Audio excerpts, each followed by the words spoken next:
আসসালামু আলাইকুম রহমতুল্লাহ।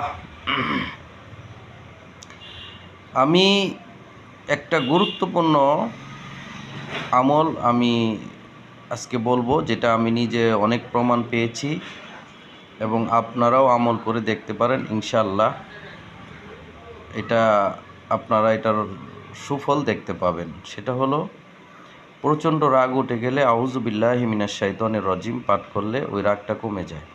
এবং কেউ যদি আপনার উপর ক্ষিপ্ত হয়, আপনি ওই সময় যদি আউযু বিল্লাহি মিনাশ শাইতানির রাজিম পাঠ করেন, তাহলে সেটা ওই ক্ষুব্ধতা ইনশাল্লাহ কমে যাবে। যে কোনো ধরনের ঝগড়াঝাটি এরকম বিশৃঙ্খলা সৃষ্টি হলে ওই জায়গায় যদি আউযু বিল্লাহি মিনাশ শাইতানির রাজিম কেউ পাঠ করে, সাথে সাথে দেখবেন পরিস্থিতিটা অনেকটা ঠান্ডা হয়ে যাবে।